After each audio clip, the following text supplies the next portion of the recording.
What's up everybody, and welcome back to the Cyclonic Thrift channel. Today we're looking at another brand new commander from the Modern Horizons 3 set. It's a commander that when I first saw it, I said this absolutely needs to go on the channel. I am super pumped to be able to play this card. It is exactly what this color wants to do. And it's none other than Eladamri Korvecdal. 1 and 2 green for a 3/3 legendary creature elf warrior. You may look at the top card of your library, and you may cast creature spells from the top of your library. So right off the bat, kind of get some extra card advantage. It's not revealed, so you're not giving anything away. You can cast those creatures from the top. And then, the last ability there, you can pay a green and tap this to tap 2 other untapped creatures you control to reveal a card from your hand or the top of your library. And if you reveal a creature card this way, put it onto the battlefield and activate only during your turn. This deck's going to be pretty wild. I'm super excited to see how it's going to be able to pop off. So without further ado, let's get into the deck tech. The first cards here are just classic elf ball cards. As much as we want to fill the deck with massive beaters to be able to get off of our commander's ability, we're also going to need a lot of low-to-the-ground creatures, a lot of elves, to be able to tap using our commander's ability to get it online. So cards like Elvish Mystic, 1 green for a 1/1 creature elf druid, taps for green, gives a little bit of extra ramp, but also a card that we'll be able to tap when we need it. Dwynnen, Guiltleaf Dane, is 2 and 2 green for a 3/4 legendary creature elf warrior. Has reach, is kind of a bit of an anthem effect, so it gives other elves we control +1/+1, and whenever it attacks, we gain life for each attacking elf we control. So, as kind of a bonus, we'll be able to gain some extra life here, keep our life total really healthy, as well as buffing up most of our little team. And then you've got Yiva, Nature's Herald, 2 and 2 green for a 4/4 legendary creature elf shaman. Has flash, and we can cast green creature spells as though they had flash. So just a little bit of extra toolboxy type of card. Really helpful in combat situations, removal situations. You know, a lot of our removal is going to be creature based, so being able to play that at instant speed is going to be really nice. And it's an elf as well, so it'll be right within our strategy. But the thing about the commander is, although the restriction is we can only do it on our turn, it doesn't have the restriction of only do it once per turn. So our other goal is going to be to untap our commander, untap our other creatures as much as possible, so we can get 2 or 3 activations on our turn using the ability. So that's why we have cards like Quirion Ranger. It's 1 green for a 1/1 creature elf ranger. Return a forest you control to its owner's hand and untap target creature. Activate only once each turn. The nice thing about this is it itself doesn't tap to activate that ability. So we can return the forest to untap our commander and then use this card as one of the creatures we're tapping to be able to activate the commander's ability. Then we've got Scrib Ranger. 1 and a green for a 1/1 creature fairy. Has flash, flying, and protection from blue. And it has basically the same ability here. Return a forest you control to its owner's hand. Untap target creature only once per turn. Same exact deal here. But if we have multiple of these out on the turn, then we get to untap our commander multiple times, which would be really nice. And then Copperhorn Scout. 1 green for a 1/1 creature elf scout. Whenever it attacks, untap each other creature you control. So this is nice because, again, I mean, the attacking part is only once on our turn, but untaps all of the creatures we'll have to tap to activate the ability. So this is something that you're going to want to use your commander before combat, get into combat, attack with this guy. If this is the only one you're attacking with, that's totally fine. It's an attack trigger, so it doesn't have to hit. You untap all the other creatures, and you've pretty much gotten all the value that you need to make this card worth it.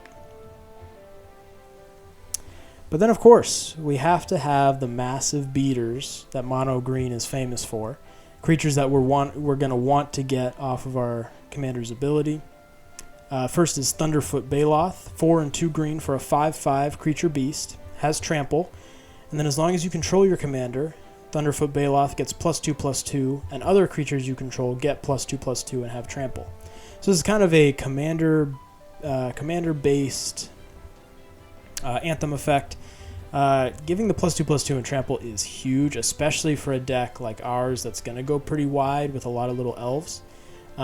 Giving them that boost and trample is on its own going to be pretty game-breaking, and it's going to be something that your opponents are going to have to deal with.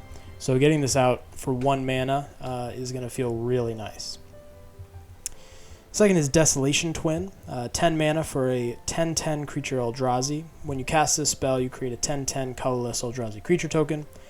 Now, of course, with our commander's ability, it is not a cast, so we won't get the extra 10/10 when we put this down.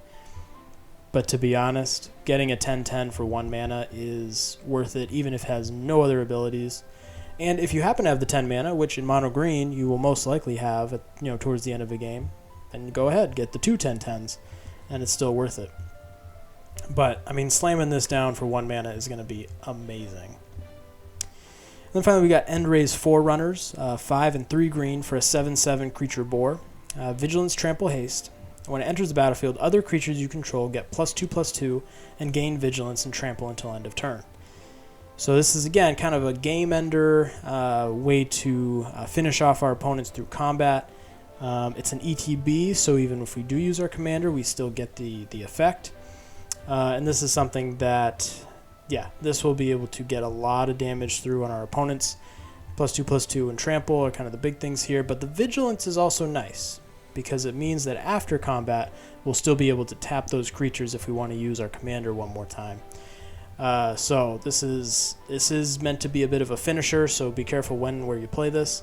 But it is a pretty epic card on its own.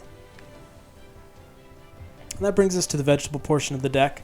For those who haven't seen the channel before, the vegetable portion is where I go through a few categories of cards that you absolutely have to include in your deck to make sure that it runs smoothly and consistently against more powerful, higher budget decks at the table. Now those categories are ramp, card draw, and removal. And I'm just going to go through a few here that fit into each of those categories. So for ramp, we have Skyshroud Ranger, 1 green for a 1/1 creature elf. Tap to put a land card from our hand into play. Play this ability only anytime you can play a sorcery. So in all of our untap shenanigans, we're going to be able to use, if our commander's not on the field, it's been removed, and we want to use our tap abilities and untap abilities on other creatures, this is a perfect opportunity where we can tap this to put down a land, use Quirion Ranger, for example, to return a forest, tap it again to put another land down. It's certainly ramp, and ramps really well on its own, but if you can start untapping it, then it's gonna start to be a real problem for your opponents because it's gonna get you 2-3 extra lands a turn, and that's gonna be pretty powerful. We've also got Elvish Archdruid. It's 1 and 2 green for a 2/2 creature elf druid. Again, that kind of semi-anthem effect. Other elf creatures you control get +1/+1, and then you can tap to add green for each elf you control.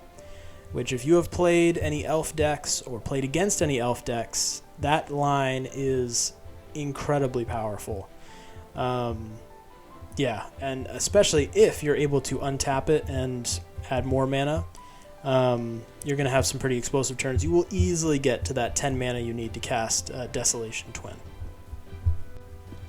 then finally we've got Karametra's Acolyte, 3 and a green for a 1/4 creature human druid. And very similar to Elvish Archdruid, it's tap and add an amount of green to your mana pool equal to your devotion to green. So there'll be some instances where this is less powerful than the Archdruid, but not many. Obviously every creature in this deck is green. Every creature is going to have a green pip. Some of them will have multiple. So this is going to come down and it's going to tap for a lot of mana.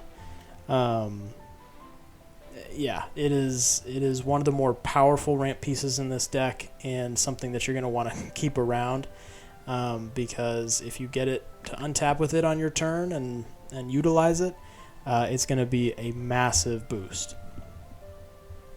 In terms of card draw, we've got Elvish Visionary, 1 and a green for a 1/1 creature elf shaman. Basically a cantrip, so it enters the battlefield and you draw a card. Garruk's Uprising, 2 and a green for an enchantment. When it enters the battlefield, if you control a creature with power 4 or greater, you draw a card. And creatures you control have trample, and whenever a creature with power 4 or greater enters the battlefield under your control, draw a card. And then we've got Soul of the Harvest, 2 and 2 green for a 6/6 creature elemental.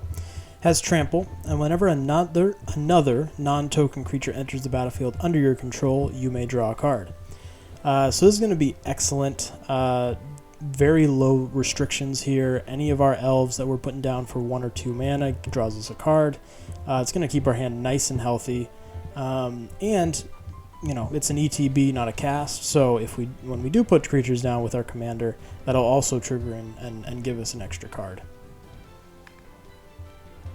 In terms of removal, we've got Reclamation Sage, 2 and a green for a 2/1 creature elf shaman.